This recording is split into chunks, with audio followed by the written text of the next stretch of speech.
तथाकथित संत आनंद स्वरूप द्वारा मुख्यमंत्री डॉ मोहन यादव और ओबीसी वर्ग के खिलाफ बोले गए आपत्तिजनक शब्दों को लेकर अन्य पिछड़ा वर्ग महासभा के लोगों ने शुक्रवार को पुलिस प्रशासन को ज्ञापन सौंपा और आनंद स्वरूप के खिलाफ एफआईआर दर्ज करने की मांग की है।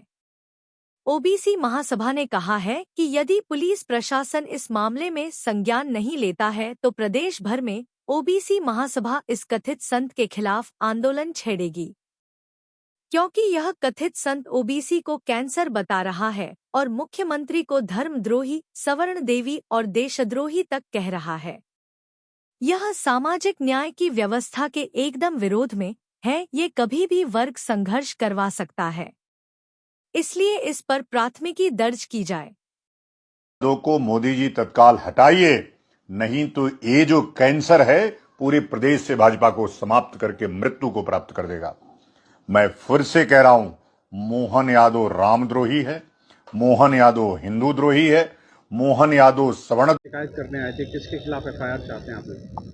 देखिए, एक तथाकथित संत है आनंद स्वरूप, वो व्यक्ति जिसका कोई नाता नहीं ग्वालियर मध्य प्रदेश से, वो मध्य प्रदेश में इतना इन्वॉल्व होना चाहता है, इतना ग्वालियर में इतना हस्तक्षेप करना चाहता है। बाबा साहब मूर्ति आंदोलन चला तो बाबा साहब के खिलाफ बोलने का काम किया, आरक्षण के खिलाफ बोलने का काम किया, दलित पिछड़ों के खिलाफ, आदिवासियों के खिलाफ बोलने का काम किया।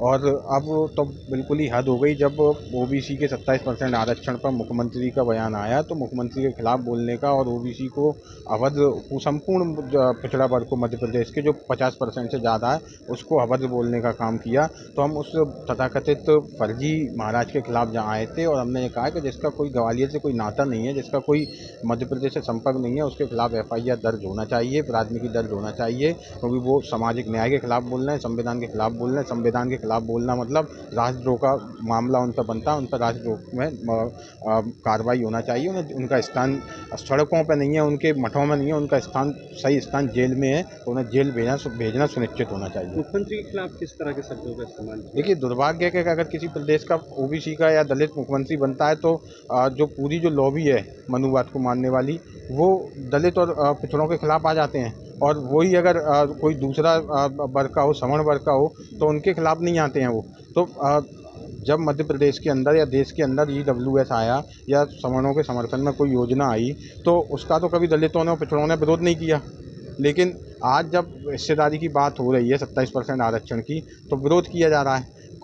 ये सब समझने वाली बातें हैं कि ये विरोध क्यों किया जा रहा है। ये विरोध इसलिए किया जा रहा है क्योंकि एक बार फिर जो है पूंजीवाद के माध्यम से देश को सामाजिक गुलामी की तरफ ले आया जा रहा है। दलित पिछड़ों के कंधों पर रख के बंदूक तो चलाई जा रही हैं, उन्हें हिंदू का सगोपा तो दिया जा रहा है, लेकिन उन्हें अधिकारों से वंचित किया जा रहा है, और वो अधिकारों से वंचित हम होने नहीं देंगे। हमेशा से हम लड़ते हुए आए हैं और हमेशा लड़ेंगे और अपने अधिकारों को सुनिश्चित करवाने का काम करेंगे।